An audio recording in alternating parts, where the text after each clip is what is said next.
บรมเนี่ยนี่รู้ในขนมมาสินแบบนี้อ๋อเราแยกเป็น71ឆ្នាំបាទអញ្ចឹងគឺគាត់មិនអាចកម្រើកខ្លួនបានទេដូច្នេះគឺគាត់ញ៉ាំបែបនេះគាត់អានសិភៅបែបនេះហើយគាត់ចុចកុំព្យូទ័របែបនេះអញ្ចឹងម៉ាស៊ីនមួយនេះគឺបានជួយឲ្យគាត់គឺរស់រានមានជីវិតបានមកដល់សប្តាហ៍ថ្ងៃនេះអញ្ចឹងថាតើគាត់ជាណាគេហើយហេតុអីបានជាគាត់ត្រូវមកវេទនារស់នៅក្នុងម៉ាស៊ីននឹងអស់រយៈពេល71ឆ្នាំហើយអ្វីដែលភ្ញាក់ផ្អើលខ្លាំងបំផុតទាំងទៀតគឺគាត់អាចខ្លាចទៅជាមេធាវីដ៏ល្បីម្នាក់នៅឯសហរដ្ឋអាមេរិកអញ្ចឹងមុនស្ដាប់រឿងនេះសូមបងប្អូនទាំងអស់គ្នាជួយចុច follow ខ្ញុំ Lawrence ម្នាក់មួយផងអញ្ចឹងក៏មានឈ្មោះថា Paul Richard Alexander ដែលគាត់កើតនៅក្នុងឆ្នាំ1946ដែលគាត់កើតមកជាក្មេងដែលមានសុខភាពល្អត្រឹមត្រូវទេប៉ុន្តែរហូតដល់គាត់អាយុ6ឆ្នាំដល់ពេលដែលគាត់កំពុងតែរត់លេងហ្នឹងស្រាប់តែសុខគាត់មានអារម្មណ៍ថាស្រួលខ្លួនគាត់ក៏រត់ទៅប្រាប់ម៉ាក់គាត់ថាខ្ញុំមានអារម្មណ៍ថាដូចអត់សូវស្រួលអញ្ចឹងទៅម៉ាក់គាត់ក៏បញ្ជូនគាត់ទៅមន្ទីរពេទ្យក៏បានប្រាប់ថាគឺគាត់កើតជំងឺ polio ដែលជាជំងឺដែលយើងហៅថាភាសាខ្មែរមកដូចជាជំងឺស្វិតដៃជើងអញ្ចឹងគឺគាត់មិនអាចកម្រើកសាច់ដុំរបស់គាត់បានទេអ្នកទាំងអស់គ្នាអញ្ចឹងទៅអាការដែលកម្រើកសាច់ដុំខ្លួនទាំងដៃទាំងជើងកម្រើកបានហ្នឹងសំបីត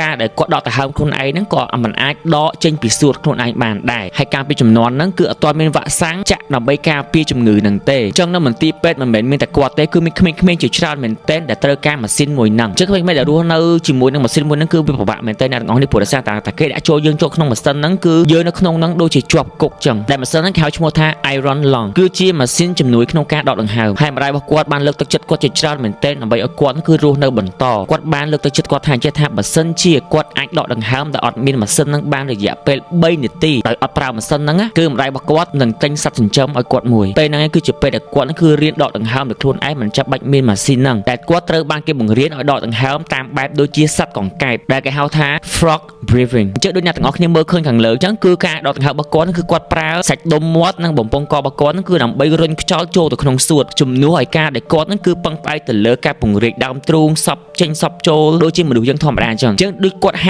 ាមាត់គឺហាមាត់ដើម្បីស្រូបយកខ្យល់ចូលអញ្ចឹងដូចឡេបអញ្ចឹងហើយវាពិតជាពិបាកមែនតើតែគាត់នៅតែជំនះពីព្រោះគាត់ចង់បានកូនឆ្កែមួយក្បាលពីម្ដាយរបស់គាត់អញ្ចឹងទៅក៏គាត់គឺធ្វើបានគាត់អាចដកដង្ហើមបាន3នាទីដោយមានម៉ាស៊ីនហ្នឹងអញ្ចឹងម្ដាយរបស់គាត់ក៏បានទិញកូនសត្វចិញ្ចឹមកូនសត្វឆ្កែហ្នឹងគឺឲ្យគាត់ហើយពេលហ្នឹងគឺជាពេលដែលគាត់ចាប់ផ្ដើមដើម្បីរៀនរស់បន្តអញ្ចឹងរហូតដល់គាត់គឺអាចដកដង្ហើមបានច្រើនម៉ោងមែនតើគាត់អាចធ្វើដំណើរចេញក្រៅផ្ទះបានគាត់អាចទៅដើរលេងក្រៅបានគាត់អាចទាំងជិះយន្តហោះទៅដើរលេងនៅស្រុកក្រៅបានហើយគាត់ក៏អាចទៅសាលារៀនបានដែរហើយការទៅសាលារៀនរបស់គាត់គឺមិនធម្មតាដូចយើងទេគឺគាត់ប្រឹងរៀនខ្លាំងមែនទែនរហូតដល់គាត់គឺបញ្ចប់សាកលវិទ្យាល័យរហូតដល់2សាកលវិទ្យាល័យហើយគាត់ក៏បានក្លាយទៅជាមេធាវីដ៏ប៉ាកែម្នាក់ហើយគាត់ក៏អាចសរសេរជាសៀវភៅមួយក្បាលបានផងដែរអញ្ចឹងគឺគាត់គឺជាអ្នកនិពន្ធសៀវភៅមួយក្បាលដែលមានអត្ថន័យពីជីវិតរបស់គាត់តែម្ដងគឺសៀវភៅមួយក្បាលហ្នឹងគឺមានចំណងជើងថា 3 minutes for a dog 3នាទីដើម្បីសត្វឆ្កែមួយក្បាលហើយម៉ាស៊ីនគឺវាដំណើរការបែបម៉េចម៉ាស៊ីនហ្នឹងគឺវាធ្វើការសប់ខ្យល់អ្នកទាំងអស់គ្នាទៅវាសប់ដូចជាជំនួសឲ្យសាច់ដុំរបស់មនុស្សយើងអញ្ចឹងវារុញចេញរុញចូលទៅដើម្បីឲ្យខ្យល់ហ្នឹងគឺចេញចូលតាមមាត់ច្រមុះរបស់គាត់ដកដង្ហើមនឹងឯងប្រហែលសួរថាបើសិនជាគាត់អាចដកដង្ហើមបានខ្លួនឯងធម្មតាអញ្ចឹងហើយដោយការចំហមាត់ដើម្បីស្រូបយកខ្យល់ទៅការប្រើសាច់ដុំបំពង់កនិងមាត់ហ្នឹងហើយតើហេតុអីគាត់ចាំបាច់ត្រូវកា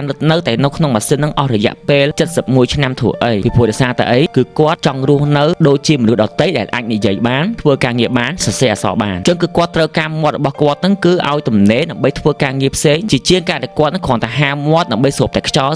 ដើម្បីឲ្យគាត់ហ្នឹងរស់រានជីវិតបានគឺគាត់ត្រូវប្រើម៉ាស៊ីនហ្នឹងដើម្បីជួយដកដង្ហើមឲ្យគាត់ហើយគាត់អាចយកមាត់របស់គាត់គឺប្រើធ្វើអ្វីផ្សេងដែលមានប្រយោជន៍សម្រាប់គាត់អញ្ចឹងមិនគេថាពេលខ្លះអ្នកដែលគាត់កើតជំងឺផ្លូវចិត្តបាក់ទឹកចិត្តគឺតែខ្លួនឯងធ្វើអីគាត់បានអាចមើលវីដេអូមួយនឹងបានអាចយកគាត់ជាគំរូបានមិនថាយើងស្ថិតនៅក្នុងលក្ខណៈបែបណាក៏ដោយគ្មានអ្វីអាចបញ្ឈប់យើងបានទេបើសិនជាយើងបើកចិត្តចង់រស់បន្តអញ្ចឹងសម្រាប់វីដេអូខ្ញុំគឺមានតែប៉ុណ្្នឹងសម្រាប់បងប្អូនទាំងអស់គ្នាមានមតិយ៉ាងណាដែរខ្ញុំ Lawrence សូមអរគុណច្រើនខ្ញុំជឿថាបងប្អូនទាំងអស់គ្នាច្បាស់ជាពិបាករកផលិតផលអីដែលប្រើទៅត្រូវមុខរបស់យើងអញ្ចឹងផលិតផលខ្លះនៅពេលដែលយើងសាកប្រើបើយើងដឹងថាតើត្រូវមុខរបស់យើងឬក៏អត់ហើយសម្រាប់ខ្ញុំវិញគឺខ្ញុំប្រើជាមួយនឹងលេលាបមុខពេលយប់ជា Night Cream Night Glow ពី Brand Bella បងប្អូនទាំងអស់គ្នាអាចទិញសាកសិនប្រើបានទិញតែមួយខ្លងប្រើសាកសិនក៏បានដែរចង់ដឹងថាតើគ្រីមមួយនេះវាត្រូវជាមួយស្បែកមុខអ្នកទាំងអស់គ្នាអត់ព្រោះដោយសារតែខ្ញុំលាបទៅគឺធ្វើមុខរបស់ខ្ញុំគឺវា smooth glow ដូចមុខចាំងណាបំបត្តិស្នាមមុនបំបត្តិជាំបំបត្តិលឿនមែនតើសម្រាប់ cream មួយនេះហើយលាបមុនពេលចូលគេងមួយថ្ងៃម្ដងធ្វើតាមម្ដងមួយខ្លងទេមុខអ្នកទាំងអស់គ្នាគឺនឹងប្លែកតែម្ដងអាចឆាតចូល page របស់ J Bella ទាំងអស់សម្រាប់ការសាកសួរព័ត៌មាននិងការកម្មងអីវ៉ាន់ខ្ញុំ Lawrence សូមអរគុណច្រើន